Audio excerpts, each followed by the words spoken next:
The elevator dinged quietly, the irony of the gentle chime amidst the pandemonium not escaping cloud cover.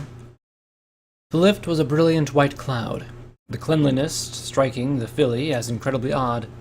Chills ran down her back as the news setting reminded her of just a couple days ago, when she was escorted from the run-down carriage into a shiny architecture of the Cloudsdale Weather Corporation.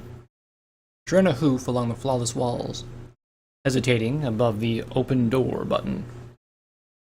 It could be anything past that door. It could be the monsters who started this, ready with tasers or weapons. It could be a trap, a simple device set up to kill us quickly. Or hey, maybe it could be nothing. The purple filly turned to the two ponies behind her.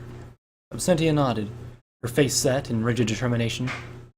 Corona potted the door, smiling at Cloudcover. "Do it," he spoke.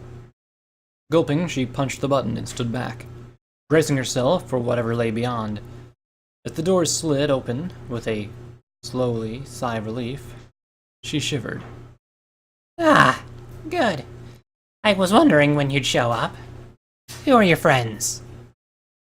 Corona jumped forward, snorting, pressing Cloudcover back and standing in front of the females. He pawed again, leaning now and snorting so hard that steam escaped from his nostrils. What's the matter, kid? Afraid of me? Don't be. I won't stoop to your level. I don't think I caught your name. The sky blue Pegasus stepped closer and Corona bit at him, holding him back.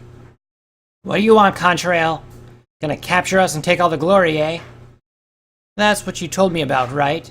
The need for glory? Well, what are you waiting for? What's his name? He ignored the colt, looking at Cloudcover with a raised eyebrow. Come on, you're probably the smart one. You weren't fighting. If I were to kill you right now, what possible benefit could I gain by waiting? Surprise, enjoyment, perhaps pass off some perverted moral via dramatic line delivery, suddenly while we perish at the hooves of an evil stallion? Okay, fair point. But you're not getting past me until I get his name. What is it? It's Corona. The colt spit, still ready to pounce at the Pegasus before him. Get to your point. We have a factory to destroy. Contrail walked in idly, chuckling quietly as the failures backed up against the wall. Corona shook violently, but the other two only moved cautiously. Absentia refused to take her eyes off the stallion, glaring and breathing deeply, yet remaining silent. He sat down by the controls, tapping the door close button, but not hitting any floor. This elevator is on the top level. You can move down, but only a couple floors before it'll lock in place. If you want to waste your time checking them out, go ahead. But if you choose to trust me, listen when I tell you there's nothing even more remotely useful on those floors. Some horrific things, of course. Maybe a couple dorm rooms. If you want to hide and sleep before you're captured, that's fine. The only route which leads to progress out is these doors beyond. And why should we trust you? Because little Corona over here finds it a lot easier to be violent and merciless than any of us really do. I figure perhaps a lesson in humility might help him from becoming as much as a monster as he accuses me of being. Cloudcover turned cautiously. Contrail? What is he talking about? The orange pony stood, fuming. He avoided looking into his friend's eyes. Oh, come on. It's really quite funny when you look at it. He giggled rapidly for a moment before coughing, embarrassed. Sorry. Old habits die hard. But honesty, it is. You bring something sharp to an Equian's brains, and you can just see the life drain out of their eyes. Sounds awful, of course, because it is. But that's where the humor comes in. Nature makes it so easy to murder one another, and yet adores the act of doing so. Who would have thought it? Maybe we're the ones who abhor something nature has provided the reeds to, and maybe I'm being a monster. Corona sighed, releasing his anger as he flopped into his haunches. I get it. Get to your point. Sorry. I'm sorry I killed your friend. Corona! What? I'm sent to your broker's silence, sliding away from the ashamed colt with an outburst of disgust. How could you? What do you mean? You were the one that riled us up into an army. You were the one preaching the death of your tormentors. How can you blame any of us on just one individual, especially one trying to help you? She looked down, speechless. I don't know. I think it was the concept of losing a friend. Corona's heart panged at the sorrow in her voice, and he looked down in sympathy. Hurts to lose someone, you know, doesn't it? Contrail inspected a hoof, blowing gently on it. How does it make you feel to realize that we're all equians here? Ponies with loves and lives and stories of our own. What does that make you? And who does it make you to judge our mistakes when they simply mirror your own? Cloud spoke, walking close and jabbing a hoof at the mysterious worker before her. Me? Oh, it doesn't make me anybody. I'm just wondering what's the point of assigning good and evil to a scale when every action can be considered either. This is horse manure, Cloud shouted, slamming her fore hooves into the stallion. He started laughing, chuckling maniacally as the aggravated filly hit him. And what do you plan to do? Kill me too because you disagree with me? You don't have to accept what we've done. I certainly don't. But what authority are you to determine the death of a fellow being? There was an incredible lull in the elevator as Cloudcover looked deeply into Contrail's eyes, panting in anger. Nobody spoke. Nobody moved. Contrail simply grinned. Which way to the exit? Why, this very elevator. But you'll need the access code from a manager. Either Rainbow Dash or Hyde. Chances are they'll both be headed towards the control room, because if you hadn't noticed... His words were cut short as a dull boom shook the lift, knocking Absentia onto her back. The factory has begun experiencing some technical difficulties. Yeah, it's exploding, Corona exclaimed proud. Hardly. Some pipes and transfer systems are failing, yes. Power surges and the occasional machine malfunction. Hardly an explosion. Just a month of repairs. We can get it under control soon enough. Which is why those two will be in the control room. You'll see the signs. Just follow them to the cyclone room. And what about you? After this? Back to work. There's repairs to be done. System to be fixed. Clarity is something I haven't experienced in a long time, and there's so much that I realize I must get done. You're just going to go back to work after all this? No worries about the future of your job? Not a one. He smiled, tapping the door open. Shoo! Out now. You've nowhere to go but forwards. Good luck. Make pretty rainbows. Whatever your fate is, I hope it works out well for everyone, and remember... He giggled, choosing a lower floor as the fools walked out. No one's better than any pony else.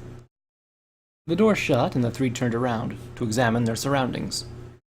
Cloudcover's first impression was that everything was very red. Rotating beacons spread their ruby light across every inch of the once pure white walls, filling her with a deep sense of foreboding. Sirens howled around them, their orchestra of noise playing for anyone who cared to listen. Dull pops and rumbles accompanied every shock wave that hit them, the violent vibrations shifting the floor under their hooves and causing fluffs of cloud to separate from the roof. Cloud was hit with a sudden image of Heartwarming's Eve, at home. The dropping clouds reminded her of the gentle snowfall on a cloudy day, spent tucked into bed with a mug of hot chocolate. Memory inspired her, and she snapped into action, walking down the bland hallway. Gage! Gage, can you hear me? Are you still there? Oh, Celestia, Gage, answer me! Please? Oh no, oh no, oh no. Gentle was hyperventilating in the dark. A series of pipes had burst in rapid succession, spraying a multitude of hazardous chemical waste around the room. She'd been blown black from the initial explosion, and had cracked her skull on a valve. When she'd come to, her world lay in chaos. The alarms continued incessantly, echoing off every bend and crevice of conduit until they lost all sense of cohesion. The rotating lights burned Gentle's eyes. The soft red flashes phased through the spiderweb of jagged and warped steel to drive blades into her concussed brain. She stumbled across a jungle of torn cables, panicking like a filly when the severed wires sparked and jumped. For a moment, the incredible danger around her hardly registered. An infinitesimal voice of logic whispered from the depths of her mind, almost drowned out by the thought of fear, but somehow still managing to be heard at the same time. The majority of the pipes are still stable and in good condition. She clambered over a large valve over her head, careful not to disturb its setting, and sat down next to it. Almost all lines of conduit are properly insulated and will not burn you. She swayed in place, struggling to focus on anything as she surveyed the room. The most dangerous substances are easily identified. Liquid thunder sprayed forcefully from one side of the room, the electric blue substance clearly visible in the darkness. Under the symphony, Gentle could hear the rumbles and booms as it evaporated. She looked to the steel floor, rubbing her temples. "Find Gage." She called for her co-worker, her voice cracking. She sobbed, rocking gently, closing her eyes to the hell around her. "Horn."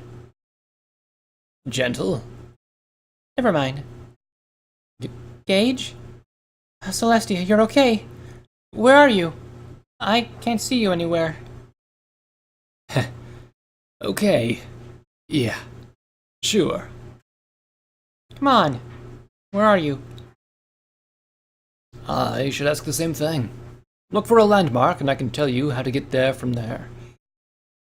Well, there's some pipes nearby. She smiled softly, fighting a wave of sickness from a laugh. Oh, right. Perfect. You'll want to stand up, walk 10 paces forward, and go suck a lemon. Seriously now, what do you see? Well, he must be in a fairly good condition then. His sarcasm hasn't been hurt at all. The disorientated mare stood on the ground. Vibrations shook her hooves and numbed her legs as she walked about slowly. More pipes, more wires, more steam, more oil, more flashing lights, more mains, more valves, more... Main?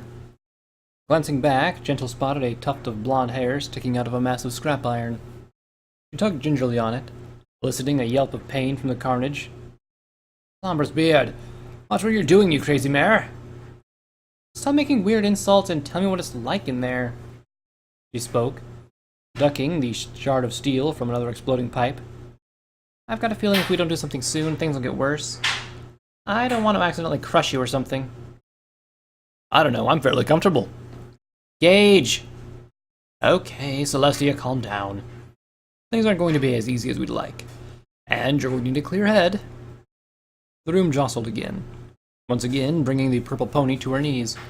The banshee's screech penetrated her ears like a well-kept blade as she looked up, cautious. The variety of fractured conduits on the roof were assaulting a segment of scaffolding. Concentrated jets of steam were melting the cheap chains, while a high-pressure barrage of ice chunks knocked and rattled the security lines. The walkway screamed as it twisted and melted, and with one final howl, it gave way from the ceiling. Gentle found herself unable to move, unable to do anything but watch, as the dead weight plummeted towards her. Time halted, giving her adrenaline-pumped brain a moment to review what series of coincidences and decisions had brought her here. The scrawny filly walked quietly outside, careful not to wake her parents. Most Pegasus remained asleep at this hour, but this particular pony wouldn't miss this for the world. She was so young she could hardly fly, not that it bothered her. She had started walking before most other foals her age, and her development didn't matter to her anyways. It was something her parents worried about occasionally, much to the filly's confusion. None of that entered her mind as she trekked across the rolling clouds towards her destination. Behind her, the Colosseum lorded over the backdrop as usual. Something important was happening there today. The tiny specks of Pegasi could be seen setting up clouds and rings of vapor. The filly continued on. She stepped at the very edge of the city and looked down nervously. An incredible distance away, strange fields beneath the city could be seen. At midday, these fields would be submerged into the shadow of Cloudsdale. A twinge of pride made the filly smile, but she wasn't sure why. A segment of cloud broke away, and she leapt back, chuckling anxiously. Further away, from beneath her, the lands of Equestria stretched to the horizon, small chunks of cloud drifting far away. Either pieces eroded away from the city in the sky, or houses of Pegasi who had wished to live a distance from the floating metropolis. The ground was dark despite the orange and purples that danced on the horizon, a contrast that inspired the foal. Ideas roiled in her mind, but she pushed them away. Now wasn't the time to be distracted. The sun was rising, and it was for this the filly had left the comfort and warmth of her bed to walk across the city. As the first rays of celestial body broke past the edge of the world, she sat down. The sun lifted from the ground with desperate care. Celestia was doing an incredible job, the filly mused, and with good reason. Today was the day the sun would align with the Crystal Empire as it rose. Not too many had bothered to figure that fact out, but the Pegasus on the edge of her world wouldn't miss this for all the glory of the Falk. There. The sun paused, only for a second, for that was all it could be allowed, and the kingdom of Equestria basked in the crystalline light for that moment. The world's already vibrant colors glistened and shined as the whole planet had been covered in a diamond. The filly sat for a very long while, soaking the sun's warmth as a defense against the coming winter cold. It was only when a shadow fell over her that she returned to reality. Thinking she should come home for breakfast before her parents start worrying, the filly turned back to the complex that orbited the city and rushed home. An orchestra of devastation played around Gentle, the scaffolding riding a hellish piece, Hellish Grimaud in its descent. Rows of infrastructure buckled and snapped as the iron fittings were made of glass. Her disorientation spun the room around, melding the flames and falling shrapnel into vibrant canvases of modern art. All that remained in focus was the walkway, blaring like a freight train out of hell. Boiling water, liquid thunder, shards of ice, and fragments of conduit all rained down around her. "You're going to be an engineer, Gentle, and that's final." But father... "Listen, Gentle. I understand there's an unlimited realm of possibilities for your specialty, but Butterwing family members have always ended up with the same form of practicum on their flanks." Yours is a graphing calculator. "Don't change the subject. On the off chance you end up getting a cutie mark in some other field, then your mother and I will help you pursue that career no matter what. But we want you studying engineering now, so on the high chance you enjoy and are proficient at it, you'll be prepared." How do you know I won't get a cutie mark in engineering despite the fact that it'll be all the time I spend on it? I can't experience Equestria's rich prosperity if I'm stuck inside with my muzzle on a book, father. The stallion stomped a hoof on the floor, kicking back from the simple-looking table. He stormed around the modest kitchen, slamming cabinet doors shut so hard they puffed into vapor. Sighing, the filly stood from her own seat and followed the infuriated Pegasus, calmly shaping the cabinets back into place. "And get off the counter. I'll fix that later." Sorry, father. She continued to hop around the kitchen, rebuilding the cloud fixtures. With a hoof outstretched in front of her and a tongue sticking out from the side, she edged one of the cases to the side. She mused, tapping her other forehoof with the mouth, thinking. With an aha, she dropped the window several inches and quickly fashioned a drawer over top of it. Her father continued making his argument with his back to the filly, oblivious to her changes. "You don't get a cutie mark you're not supposed to get. That's the way it goes, and the way it always has been." It's never been tested. Almost every pony tries a myriad of activities before they find what they're made for, she countered, decreasing the depths of the upper cabinets. They've never checked to see if a pony made to do a simple activity for most of their puberty ends up being made for that particular subject, father. I don't want to be the one to find that out. "That's horse manure, and you... Gentle, for Luna's sake, stop rebuilding the kitchen." The mature filly sighed. Halfway between switching the sink and the oven, kicking a scrap cloud from her work, She quickly placed the two back to the original positions. It's so impractical, though. You spend half your time cooking just to move one end to the other. With a little change, you could make the room literally more efficient. You're not thinking about the logistics of the matter. The plumbing is in line with the washroom upstairs, and closer to the boiler room. Less heat loss and more utilization of gravity. Not to mention the problem with moving the oven. Now you've got even more plumbing and wiring all jumbled up in the walls, and it's a nightmare to build. This is why you need to study. You don't understand a thing about proper engineering, Gentle. I don't want to know a thing about engineering, Father. I don't want to work at your cruddy factory. Excuse... Haven't you walked through the city and just taken it all in? Isn't that what Cloudsdale Pride is all about? She pranced past her flustered parent, taking no notice of his clenched muscles as she spoke. She jumped and fluttered back to her seat, continuing her story with an air of pure awe. It thrills me, Father. The columns and the intricate art and tales carved in every single one. Not only the history, though. Those massive pillars hold up structures that don't give a hoof about your logistics. They're there to impress, support, and intimidate. With the building alone, the architects have managed to capture the spirit of the flock and announce it to the world. And every time some new enemy attacks Equestria and throws the weather system into array, those brilliant pillars collapse, and we have to stack them together again. A properly designed building should focus solely on being sound and simple. Who gives a damn about how pretty it is, or any poetic purpose it's supposed to hold? If I had it my way, this city would be a cube in the sky, built around housing Pegasi and making production for the corporation as cheap as possible. Blah, blah, blah, blah, blah, corporation. You mean that black smudge in the sky that blocks the view? The stallion stomped his hoof down so hard the floor tilted. Cloudsdale weather has done nothing but good for this family. It feeds us. It feeds you. It gives you the dresses you wear when you go out with your friends on special nights. It gives you the comfort and safety of this house from the storm and rain it makes. It keeps the whole country running, Gentle. I will not hear fool words about my workplace from you again. Do you understand? You're part of the machine, Father. That's all. You... Don't! The cogs grind, and I can hear the squeals of rusted and grimy parts and workers as that damned factory circles Cloudsdale like a prison warden.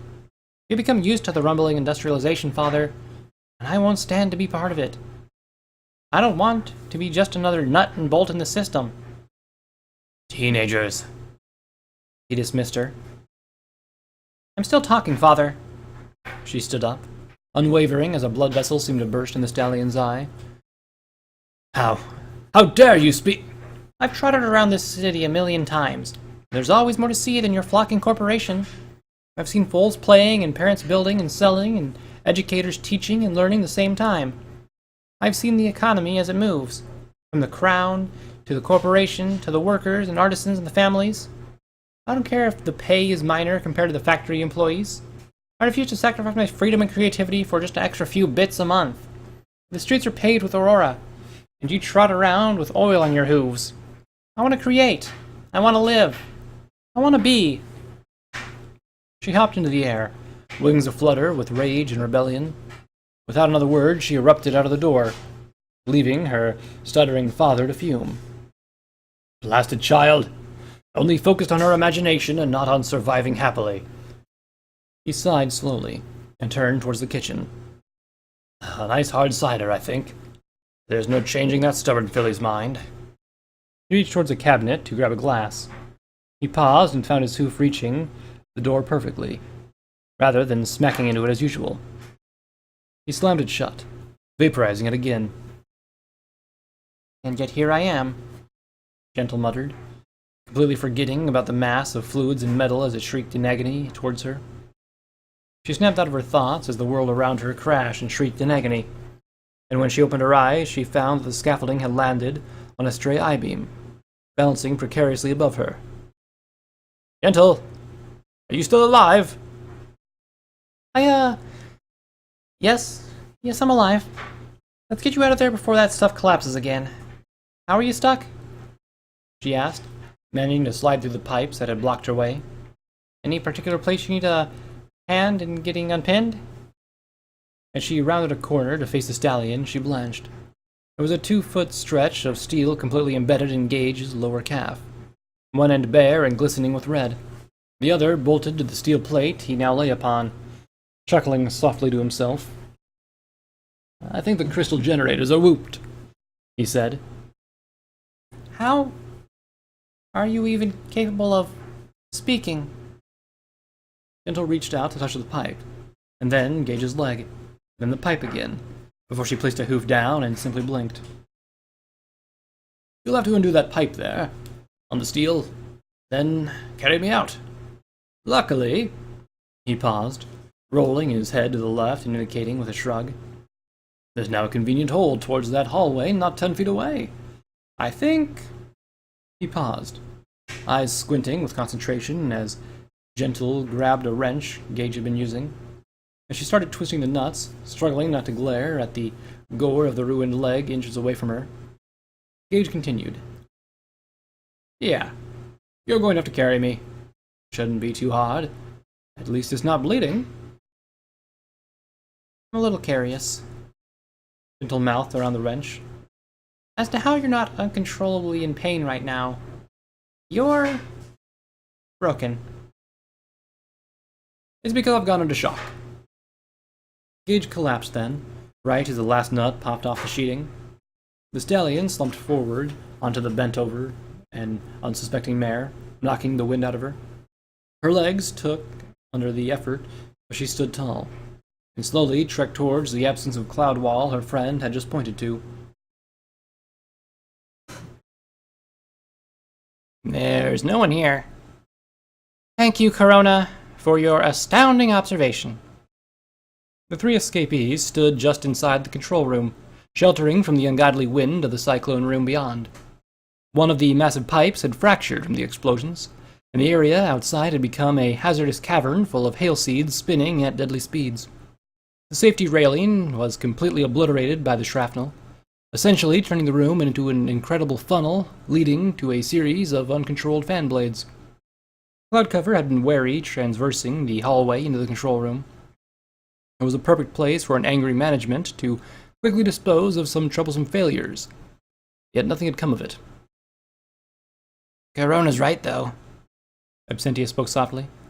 Shouldn't someone be here? Shouldn't someone be trying to fix, well, this? Shoved her forehoof, pointing at the constantly changing camera screens before them. The devastation to the factory was exactly as Contrail had explained it. Every camera shot showcased some sort of broken pipe or sparking wire, even a missing wall or floor occasionally. But there were no universal disintegration or total annihilation to be seen. The biggest issue, as far as Cloudcover considered, was that there didn't seem to be a single worker trying to stop or handle anything. Did we kill them all? Corona whimpered, apparently noticing what Cloud just did. Where's the supposed management anyways? Where's, Rainbow Dash? Absentia squeaked, stepping backwards instinctively. Within a second, her expression changed from giddiness to fear to hope to shame. She shuddered and whispered to the foals. I can't do it. I can't face her. Wait, but you were pretty dead set on being the one to meet her first, Cloud questioned. What changed? I can't do it, all right. It's complicated. Just thinking of it makes my mind all gooey. If I were to actually face her, probably just screw it all up. Again. On her final word, the foals looked at each other and shrugged. It didn't much matter to either of them. In fact, not letting a grudge get in the way could make things simpler, Cloud hoped. She nodded and hugged Absentia, speaking. It's okay. You don't need to make any excuses. Not anymore. Besides, Corona and I are more than qualified to handle this bit. To the failures who are most certainly tainting my flawless control room, came a smooth yet erratic voice over the intercom. The 3 Pegasi froze, listening without a word. I would like to first of all, despite how much it pains me, congratulate you. You slipped past all of our state-of-the-art security systems, a horde of bloodthirsty drones, and have managed to cause confusion and, well, just overall done terribly naughty things to our poor facility. It's been 20 years since the last occurred, and, frankly, I was in need of some good entertainment around here. The voice broke into laughter. A laughter built from true joy and excitement at the splendid show it had been given. It was an odd laugh, the haws gravelly and deep, but there was a depth and heartiness that chilled, not warmed, the souls of the foals. Regardless, I do so love to chat with those who are about to die, and I'm not entirely sure why. It's been policy not to do such things, but I'm glad I get the chance now. It puts me in just the most excellent of moods. The purpose, however, of my speech is not simply to congratulate you. This is a courtesy provided by myself alone. Oh, elements. I never introduced myself. Another policy, see? One that prevented me from doing what I am doing now for such a long time. My name is Dr. Atmosphere. No, not that kind of doctor. It's an engineering degree, and I digress. The purpose of my speech here is to get the two of you to stand perfectly still while the catalyst is warmed up and dispersed. 6 small tubes erupted from the control panels around the foals, ejecting a thick white gas that rolled and slipped into the room like a suspended oil slick, submerging them within seconds. Corona, what's... I know about. I can't breathe as much as you do. Cloud, Absentia, where are you? The door. A raspy voice was heard through the din, struggling to make its deep yet childlike tones heard. We've got to open. Corona turned to where he remembered the entrance being and pawed at the ground once, focusing. He kicked off, almost soaring, and braced for whatever he might hit. There was a feeling of something heavy, then hot as pain spread down his side, then incredibly cold as a hurricane sucked the door from in Corona's side. The cold collapsed as the smog was siphoned out of the room to the cyclone beyond. Well, Absentia croaked, pulling Corona up to his hooves. I think that contrail guy was dumb. I think he certainly has the capability to not think clearly. Anyone know what that stuff was? The Colt craned his neck, searching for an answer. Cloudcover dusted herself off and sat next to the others, shrugging. Whatever it was, it didn't work. We're still not dead. What a turn of events. Now we just need to find out where Dash is so we can... So what's the plan again? Ask this Rainbow Dash to open the elevators, if she could so kindly, and then shake hooves and leave while whistling Dixie? Corona scratched his mane, staring at nothing. Absentia sat next to Cloudcover and began speaking softly. The strong determination that had overcome her before had vanished again, leaving behind a simple speech of a foal that emanated from the scruffed and broken shell of a mare. Nash and I, we used to be close. Not like Billy friends or stuff, like family. More like family than most Pegasi have, you know? I used to look up to her. I wanted nothing more than her to notice me. She shuffled, tapping her hooves together. Just to be noticed. She taught me a lot, Dash. More than I expected. I was so blind about how great she was that I remembered, but I never learned. Well, then... Absentia dropped her head into her hooves, shaking softly. Cloudcover reached a leg up, holding the mare close. Then... Absentia continued hoarsely. Then she noticed me. Absentia kicked up, smashing the railing in front of them, wildly kicking and stopping at invisible swarms. And I've never been noticed by a pony since.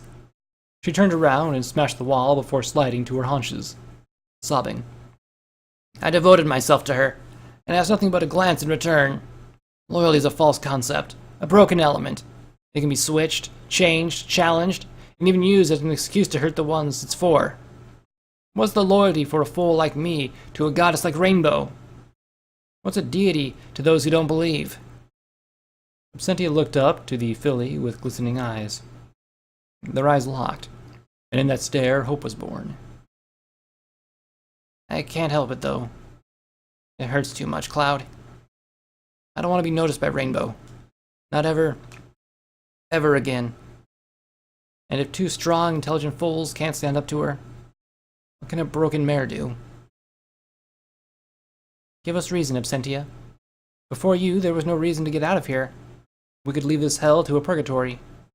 But why? It would have been easier for us to give up.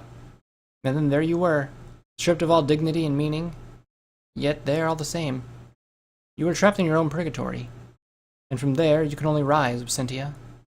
From here we can fly. Fly, Corona muttered, breaking his silence. All three of them turned, then, and rested, hanging on the railing, staring at the gaping void before them. The factory was a sight to behold, Cloud thought. Every brilliant white cloud walls had been put there by a pony, shaped and molded by hooves exactly like hers. She stared blankly at the swinging electrical cables that shrieked and flashed, shorting out any conductive object with their tendrils that they could wrap around. Sparks flew and energy surged around them, blowing tubes of steel to shrapnel and igniting hazardous, albeit colorful, she noticed, chemicals. Never seen a cloud burn before. The giant pipes that lined the cyclone room were damaged and scuffed, groaning louder than the wind to indicate their displeasure at being so inexcusably observed. Still, though, they continued to work, pumping their goods to lower levels, humming along. Cloudsdale Weather Corporation had not shut down yet, and the gears would continue to turn until the last tooth had been sheared. Do you think they even know something's happening? Corona mused, turning to the female ponies. Like downstairs. The regular workers. The ones Cloudsdale sees. Do you think they have any idea what the other factory is melting down? Oh, absolutely, you pitiful freak. They know something's wrong for sure. In fact, it wouldn't surprise me if some of the immense changes in fluid movements and electrical surges have maimed or killed my friends. Corona, Cloud, and Absentia all slowly turned their heads, eyes wide, towards the light green mare who sat on the railing, her rear legs hanging loosely, steadily herself only by her forelegs on the rail. Her short pink mane bristled in the wind. A strong gust ruffled her feathers, as if giving a warning to the Pegasus that she would fall. There would be no floor to catch her. She continued speaking, ignoring the fact that she was mere feet away from her mark. The foals were prisoners caught next to a warden waxing poet. Not that I'll find out, of course. I'm not allowed to leave here. Never leaving. That's fine. This place is beautiful. A segment of steel whipped past her head, skimming the mane. Gentle wobbled slightly, but took no note of it. Well, it used to be. It was. Still is and can be. Just needs a little fixing. Everything needs fixing. The walls, the pipe, the management. His leg, too, she indicated, pointing to the dark orange stallion lying on the ground, a shard of metal embedded inside him. Everything needs fixing. There was silence for a long time. Everything, Gentle concluded. Before another silence could step in between them, Cloudcover ventured a word, unsure of what was about to happen. Hello? Everything needs fixing. Gotta fix it all. Gotta fix Gage. Gotta fix you. You're all broken. Broken parts seize the system. Must remove the broken parts. How come you're broken? Why do you need fixing? I don't understand, Cloudcover said, slowly stepping back. Her friends followed suit, remaining level with the filly, yet staying silent. How'd you break, failure? How'd you fail the test? I closed my wings too soon. Broken. You're broken and I have to fix you. So much work to do. So much breaking to fix. It's funny, you see. What? It's just so flocking funny. It's hilarious. She threw her head back in an explosion of mirth, toppling her balance and rotating over the railing. She fell into the cyclone, her laughter echoing over the howling room. Cloud watched as the mare went further and further below, plummeting, before finally her wings burst open seconds before contact with one of the rapidly spinning fans below. Gentle soared up in circles, blowing with the wind, and rocketed high towards the roof, cackling all the way. It's just so funny, Do you know why? Do you know why this is so funny? Cloud froze, trying to track the mare. Gentle turned and locked a wild eye on the foal's location, and dive-bombed, the air screaming by her wingtips. She landed on all her hooves without slowing, sending a ripple through the clouds. She had knocked Cloud back against the wall, separating her from her friends. Well, do you? No, I don't. Please. I'm sorry. Why is it funny? Why? Gentle leaned her head in close, an inch away from the filly, breathing so hard Cloud could feel her chest warming up. Gentle tilted her head, not blinking, only chuckling, until their noses touched. It's so funny, because now... She paused, staring at Cloud. A minute passed, and no pony moved a single inch. Cloud blinked, and Gentle continued. I think I'm broken too. Isn't that funny? Why did you break me, child? Sorry? Why did you break me? Why am I broken? I was fine. Don't broke what isn't fixin'. You're dangerous. Everything needs to be fixed. Why is I am broken? No. She turned her head and spoke to herself. That's too broken. Scale it back a bit. Speak coherently. Speak!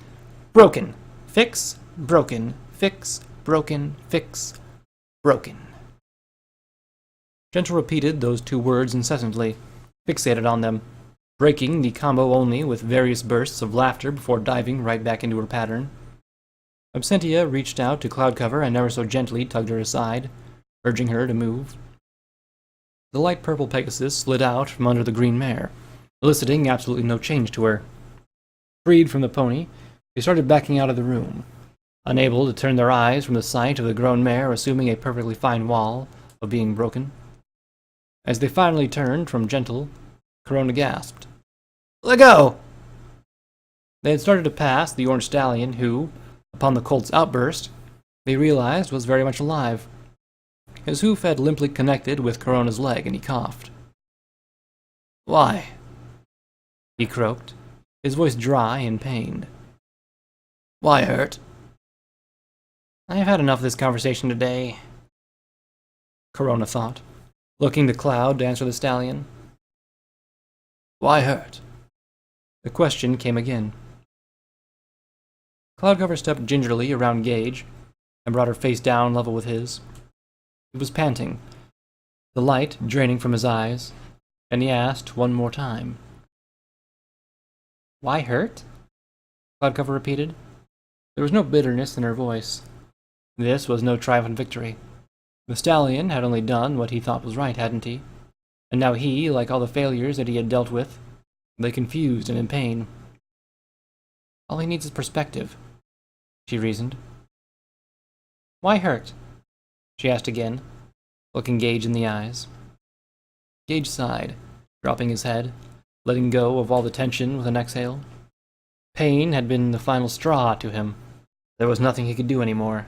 No more fighting insanity. Insanity was all around him. His worst fears were coming true, and instead of panic, he found himself in full acceptance of it. He licked his lips again and tilted his neck, looking to Cloud again. Can't fall. Can't fall. Falling. Why hurt? Cloud repeated, waiting for a complete answer. Falling is not the same as flying, Gage said, his head shaking now as he held it up, sweat rolling off his muzzle, soaking his fur and cleaning it of the dirt that had built up over the years. Cloudcover shuddered instinctively. Upon Gage's words, her superior mentality evaporated into the room for fear. What sort of excuse is that? That's disgusting. That's complete... Cloud held up a hoof, silencing Corona. She still looked into Gage's eyes, fighting the horror his statement had created inside her. Will you die? Despite the violent shaking now, Gage shook his head. No. We'll get better. We'll... He trailed, turning to stare at Gentle. We'll get fixed. He coughed, finally dropping his head to allow a soft laugh. "Good luck," he said to the ceiling. As Cloudcover walked away without a reply, her friends following quietly, she could not decide if he was being sincere or mocking. "Well?" Rainbow Dash glanced sideways at Hyde and jerked her head, dropping the safety glasses that sat on her mane into her muzzle. The tinted glasses hid her tired eyes, and for a moment Hyde swore she looked just like she did when she first began her career at Cloudsdale Weather. She worked while waiting for a response, walked around the machine in the center of the room. It was twice as tall as her and resembled a rather modern-looking cube. She ran a hoof over the soft plastic exterior and shuddered, allowing her awe to overcome her for only a moment. She couldn't help it, and never intended to. After all, she figured, the Pegasus device was just so cool. Rainbow Dash continued inspecting the device, flicking specks of dirt off the sparkling body and changing dials and settings on flat panels situated inside the shell. "Well, I'm a little curious that you're still intent on harvesting those failures. I mean, after everything, isn't it a little cliché to pull the, 'Ha ha! I'm an evil villain, and here's how I intend to make your last moments drag on forever, and suffer, instead of just killing you immediately by not worrying about my plans being overcome gig?'" Come now, Hyde. It's the last opportunity we'll have to run the device for a long time, I suspect. She leaned in close, hugging the machine with malice. It's more for the corporation than it is me. Besides, the catalyst should have triggered the toxin. I hate to be the character that says it can't get worse before the rain, but they've probably died by now. Immediately following the mayor's words, a small intercom beeped in the room. "Dash, Atmo." My name's Miss Dash, and my colleague is to be referred to as Dr. Atmosphere, Gage. You have no right to call. Foles. Heading to you. Oh, great. What's wrong with your talking? Legs broken. Teeny bit of pain. Well, put gentle on then. Atmosphere rolled his eyes. I'd like to know what's happening before the failures are suddenly here. There was a scuffle over the radio, then silence for a moment. 10 seconds later, another voice sparked onto the room. Broken. Everything's broken. Broken leg, broken wings, broken mind. Fix, fix, fix. La-di-la-di-da. Gauge. Gouge. Gauge is gouged. Gosh. Okay, fantastic. What about the failures then, Gage? On your way. Work fast. Need rest. Bye. The radio clicked off before either Dash or Hyde could get another word in. The two struggled and turned back to their work. Several minutes of uncomfortable silence later, Rainbow finally spoke. Okay, right. So maybe I'm panicking a little here and have no idea how I'm going to get those little cow pies into the slipping machine without changing that myself. Or you go the other way with a Gage and Gentle. Maybe all I know is that the corporation is in trouble and I'll have to help it. Maybe I don't even know what to do. And maybe I do. I didn't say that. But you didn't not say it either. Do you? Again, Hyde left his manager to her own thoughts as he concentrated on his own job. What are you doing, anyways? Rainbow Dash asked, frustrated. What I need to do, Miss Dash. Perhaps we won't use the Pegasus device. Perhaps we can just end this whole shebang. The room rocked with a violent yet distant explosion, causing the lights to swing with the other various figures above the ponies. Hyde watched with apprehension as the bulb swung dangerously close to the liquid thunder above his head. Right. Well, I think that's clearly enough of that, he spoke, stepping away from the door. Absentia, Corona, and Cloudcover all sat at the opening to a very long and plain hallway. The lights had mostly gone out, leaving the corridor dark and, in Cloud's view, rather forlorn. At the very end, about 200 feet down, a single door was wide open, spilling illumination into the shadows.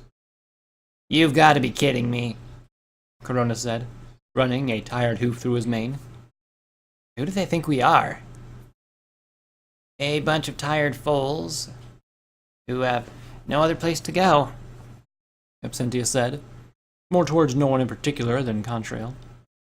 She was glaring at the door with intense apprehension. "I think that once you're through that door, probably nothing I can do to help.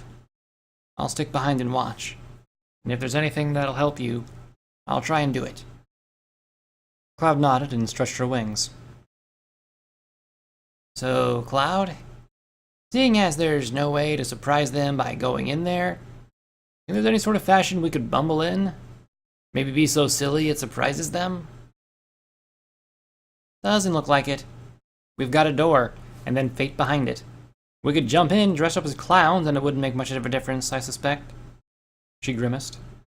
"I would rather die with dignity." "So..."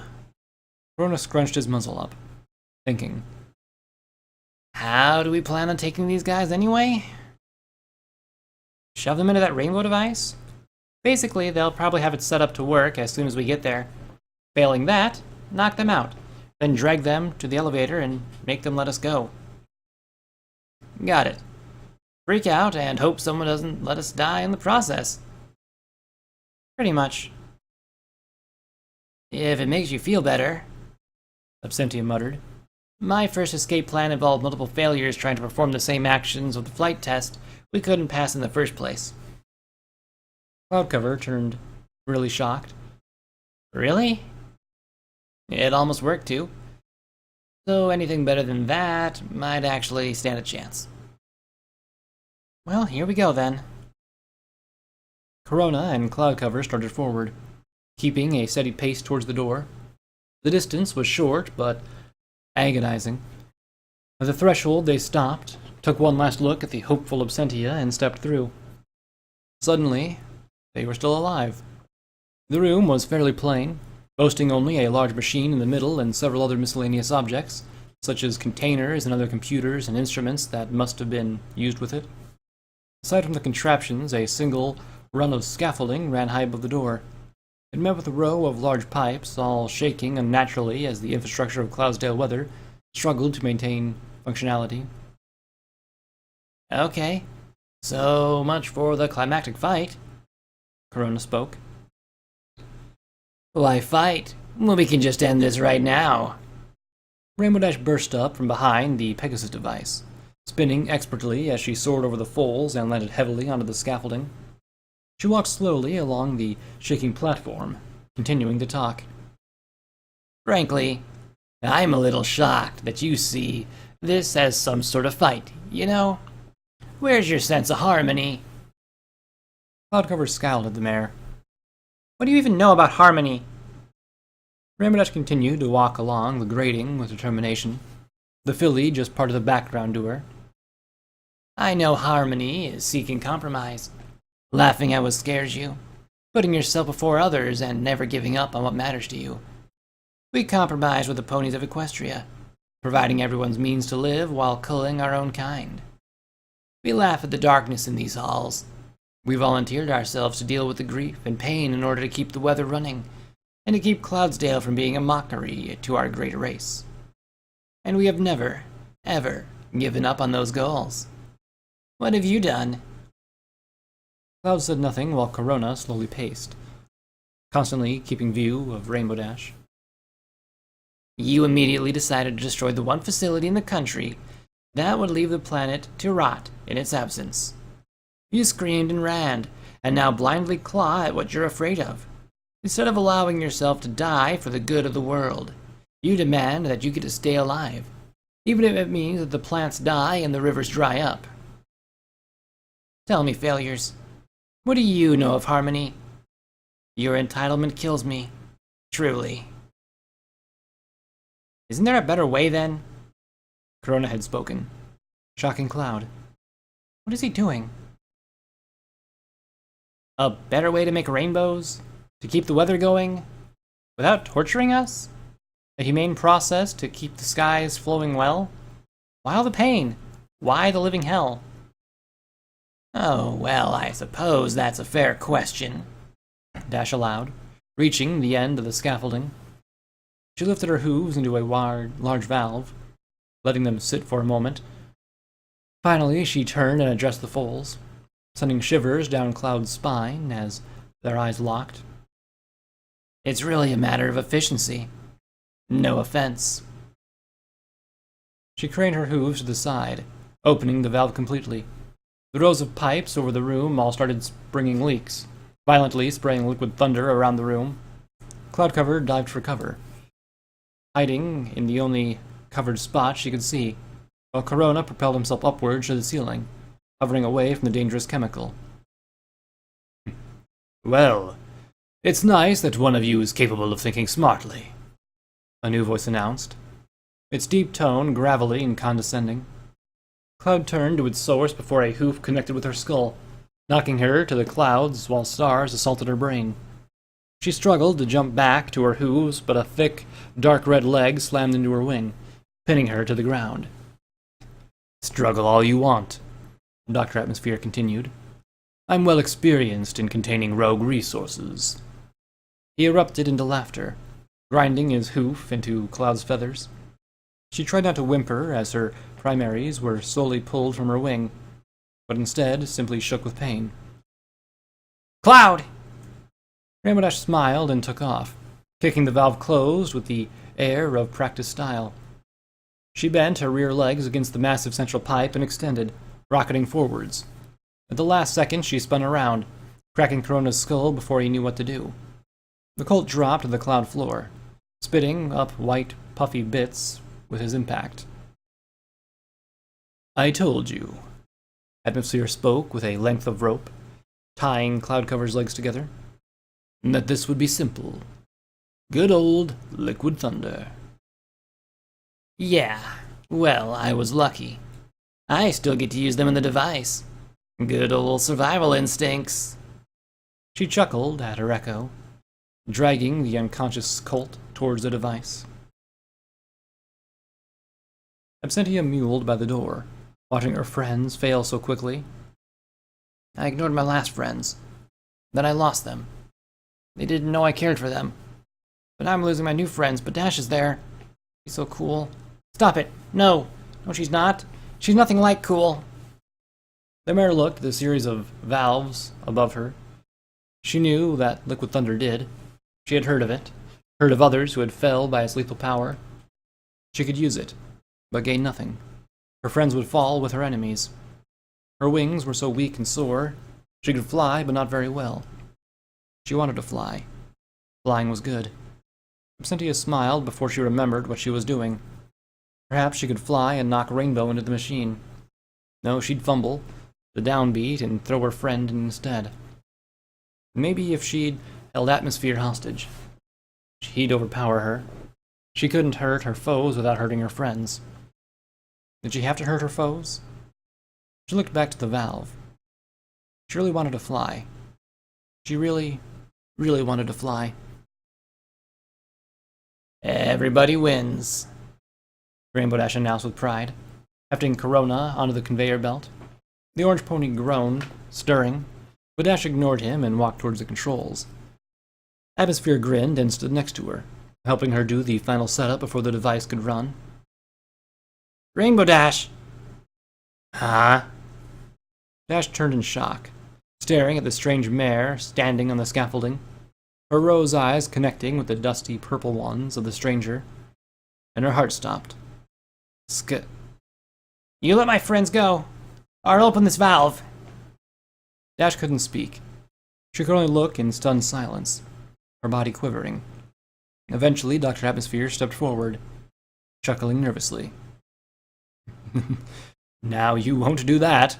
There's no point, you see. You'll take us out, yes, but your friends with us.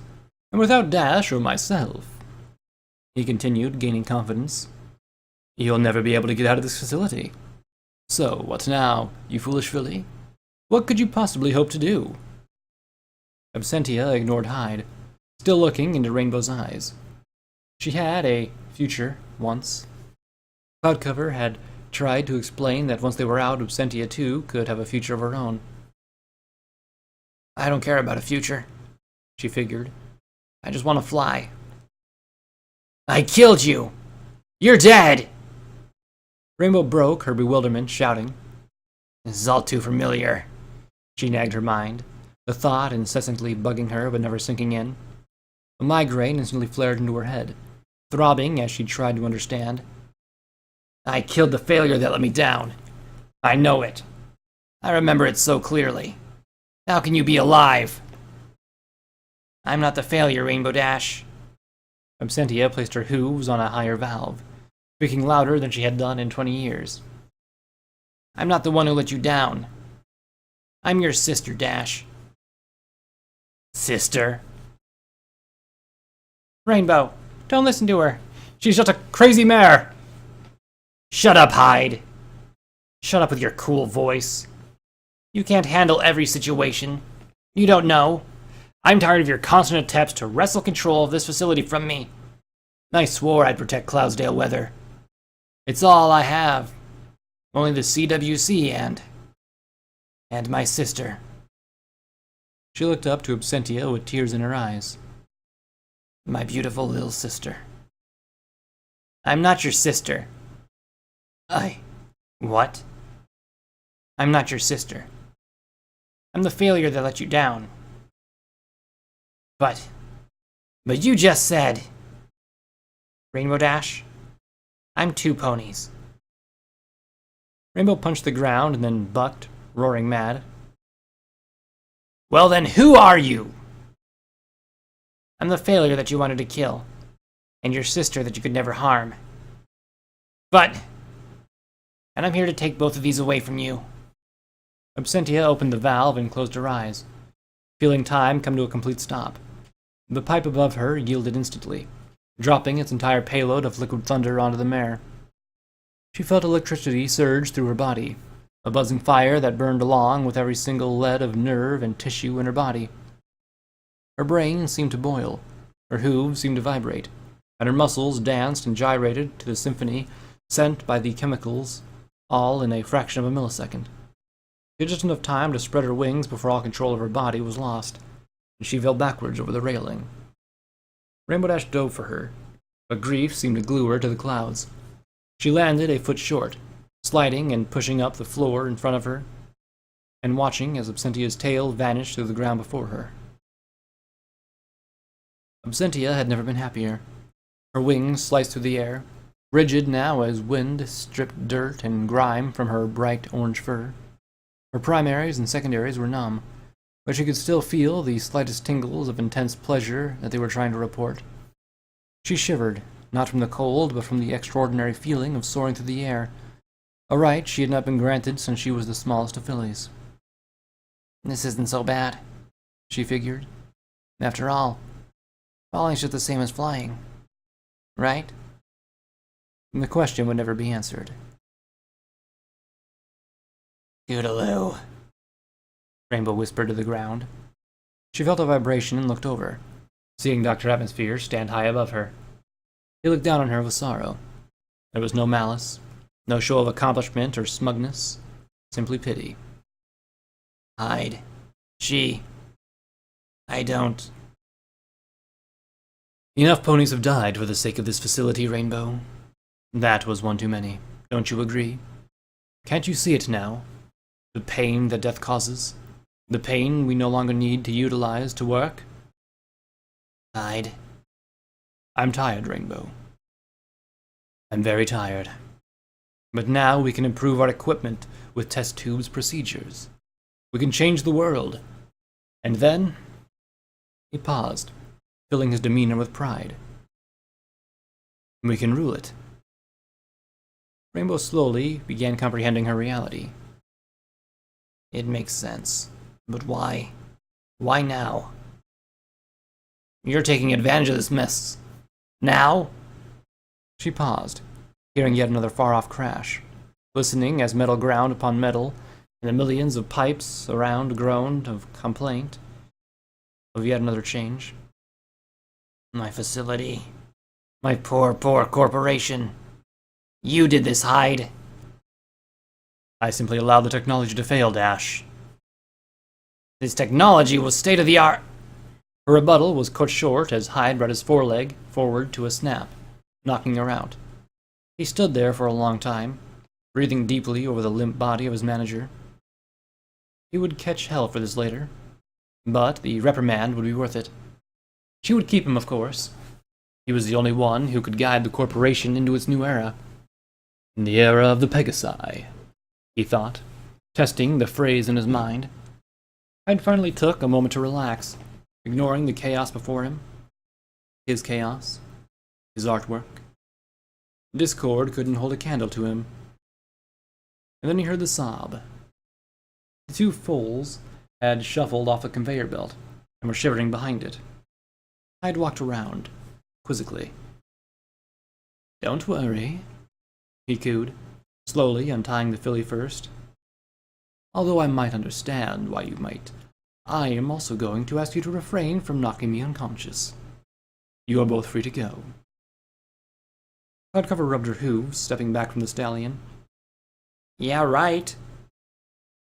Honest, I'll walk you to the elevator myself. But why? Corona walked back as well, hugging Cloudcover with a wing.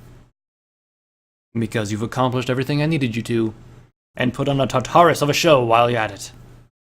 He burst into laughter, walking out into the hallway. Cloudcover looked to Corona, trying to organize her feelings. Victory was suppressed by outrage and disgust. He used us? For what? And what now? Corona just shrugged and walked out behind the doctor, albeit with apprehension. Well, Cloud, ready to take on the world? The world beyond the elevator doors was empty, and Cloudcover was having a hard time deciding if she could be euphoric or worried. After everything, she would just let go. After seeing the hell, the torture, the living epitome of death itself, she was being walked out the front door of the lower factory, free to jump to her wings and announce to the world what lay behind her, behind the black cloud that hid the corporation, behind all the secrets and lies. And she was being let out to do it. Cloudcover stopped, causing Corona and Hyde to stumble before checking back. Little filly, what's the matter? Why are you doing this? What's the trick? The trick, Atmosphere explained softly, is that with the changes I'm bringing, none of it will matter. Cloud narrowed her mind. Corona simply looked back and forth, nervous, before leaning to his friend and whispering, What are you doing? Don't convince him that his ego is wrong. Letting us go. Even if there is some trick, we can get far away from here. Far, far away. He trailed, looking to the great pools of rainbow surrounding him. If you two children are finished questioning my sanity, you're surrounded by windows. Shoo, off with a lot of you. Get. Cloud walked towards a window, looking back. Atmosphere was there, waving with a goofy grin. With a final glance to Corona, she took off with him following. Everything felt wrong. You should not be flying. There was no orgasmic surge, no instant relief. This is what I had wanted, right? Why do I feel so queasy?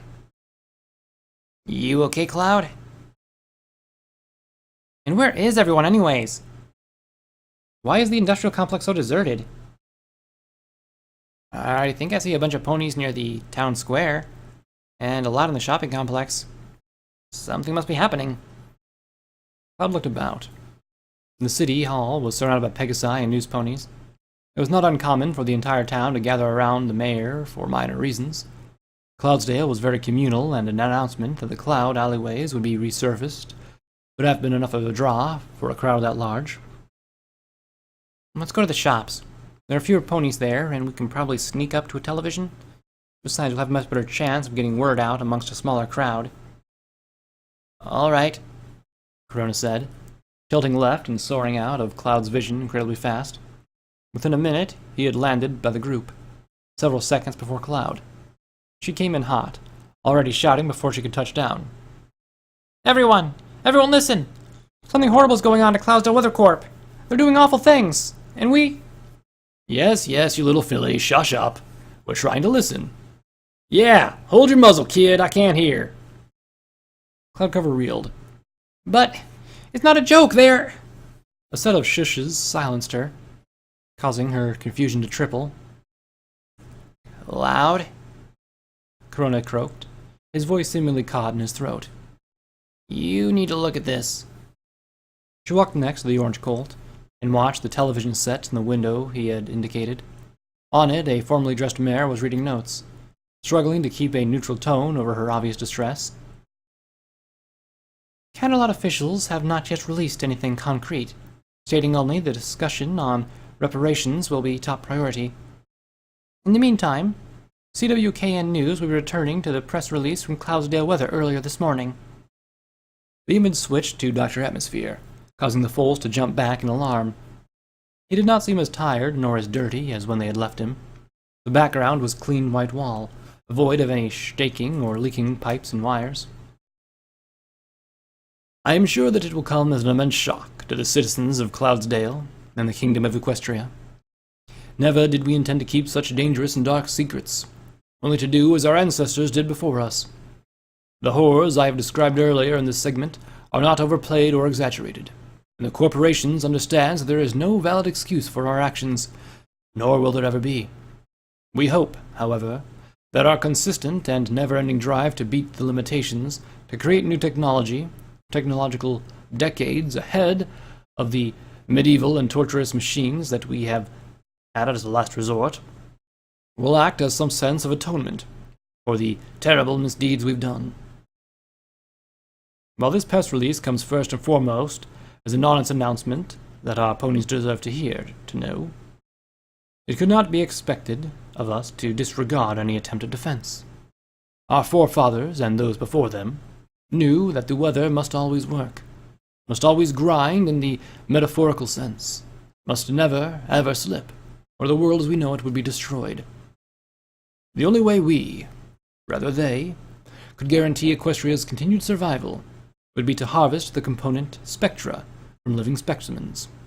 They had announced this, and we have records, public records that can be found by any pony curious, and were assured that the weather was more important, as it was considered greater than even our own egos, and must be consistent, even at the cost of life. They attempted a volunteer process, but there were no Pegasi willing to sacrifice their lives for the good of the whole, and we, the caretakers of the sky, could never bring ourselves to request the lives of ponies who did not understand, Earth ponies and unicorns, just how important the sky truly was. Eventually, our ancestors arrived at a solution. The flight test failures were already being exported from Equestria, a tradition that transferred from our homeland pre-Equestria, and was allowed to continue as an immense part of Pegasi heritage. The corporation decided that rather than leave the failures to live lives filled with terror, shame, and disgrace, they would use them for the greater good. The fools we've processed in this company are heroes to Cloudsdale Weather Corporation's story. We shall never attempt to paint ourselves as anything but the villains, despite all our work was decades to working past this monstrous job, or rather responsibility. And that brings me to the second purpose of this press release. Dr. Atmosphere paused on the screen, leaning to a small jug of water for a drink. The video cut back to the dressed-up mare, leaving the afterimage of the red stallion burned into Cloud and Corona's eyes. The corporation announced today, in rather technical detail, a new system of harvesting spectra via a new sort of blood drive. They've discussed the various technological blocks, as well as advancements that they've made over the last couple eons in development of the system. The details can be found by any pony interested at our headquarters on Circumnambulous Avenue. I can't bloody believe it! Corona screamed, kicking the ground. This is Hey, Cloud, where are you going? The purple filly was walking away, though the crowd was now just interested ponies, allowing herself to be knocked around. Cloud! She sat at the very edge of the street, where the city reached the limit, and looked down. Far beneath the floating city, in all its alluring decor and social psychology, was the barren and dark wasteland. Come on, Cloud. What are you doing? The filly turned to Corona, tears in her eyes. I'm going home, She said, lazily pushing off from the edge as she unfolded her wings. wherever that is. Corona watched her slowly glide in circles towards the earth, feeling himself suddenly very alone in the crowded area. He stayed there for a long time, never breaking sight of the forlorn filly flying below him. He glanced and then chanced one behind himself, staring at the city of Cloudsdale and the shrouded factory behind it. He turned forward into the despair before him, and beyond that he realized there was hope. So he dived too, falling towards his friend. Or was it flying?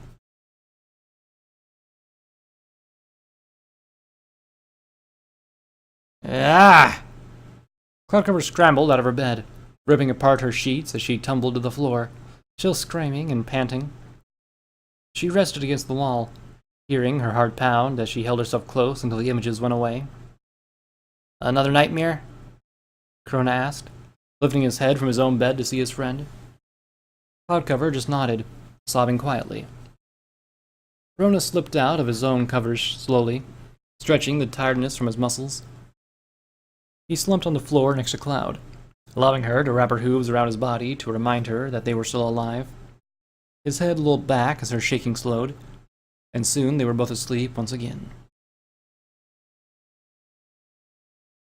Rainbow Dash paced in the cavernous room, sighing as she caught sight of one more rainbow hair on the cloud floor before her.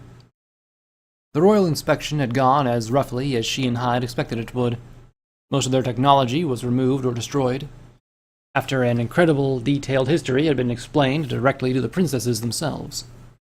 Now, however, the Cloudsdale Weather Corporation was well on its way to doubling, or possibly even tripling, the area of weather they covered before. Bad publicity is still publicity, The mayor murmured, getting another strand of hair in the evil eye as it wafted down to her hoof. She wasn't sure how she felt since she lost the thing. Who was that dirty mare? Her sister? A monster? Or simply a ghost? A vision in her mind? It was hard to tell in the factory. Workers often mentioned that the place was haunted. Maybe they were right. She shook her head, dismissing those thoughts. There was only one ghost that mattered to her, and she could not bring herself to let it fade into myth. And this here, Princess Celestia, is the original Spectra containment room. The machine at the back contains a series of pumps that transferred the rainbow components to the floors below. Why is it topped? I am under certain orders that no section of this facility remain sealed or covered during inspection. We were clear. Apologies, Your Highness. The tarp was utilized to prevent grease or dirt from falling off the pumps or tainting the spectra. I'll go remove it at once. No, that is not necessary. The princess paused, glancing at the glowing pools of color with disgust. The poor civilians in that pool. Well, that the pool consists of. In a way. Anyway, they deserve proper funerals. Princess Celestia, Would you like the rest before we continue with the inspection? Yes, Dr. Atmosphere. I must say, though, that while the Inquisition shall remain steadfast on retribution for the crimes committed by this corporation, we may have to consider leniency for the fates of you and your workers. I cannot comprehend the effort it must take to endure these terrors every day of an entire life. Princess, I hope you don't believe we've attempted to paint ourselves in any light but a neutral point of view. If the royalties wish to punish us, we will not provide No, no. It's fine, Doctor. Now please, I'd like to rest for a while. Certainly, Your Highness. This way, please.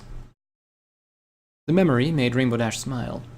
She was completely prepared to reveal the Pegasus device, knowing full well that she could only remain loyal to a company if she were not executed or imprisoned. The loss of the device would have devastated her, but its sacrifice would mean she could continue to protect and grow her beloved corporation. And yet there it lay, still tarped, still sleeping, still hidden from the eyes and minds of the citizens of Equestria. She moved closer, remembering the first day operating the Pegasus device. She had just finished watching the training video then, and the CWC mantra had been stuck in her head. Even now, as her hoof wrapped around the cloth, it echoed in her hind, causing the slightest tinge of a smile to play across her face. She pulled the tarp away, revealing the ghost, the Pegasus device, muttering the phrase aloud to commemorate the moment. In the Rainbow Factory, she giggled, standing back in admiration. where not a single soul gets through.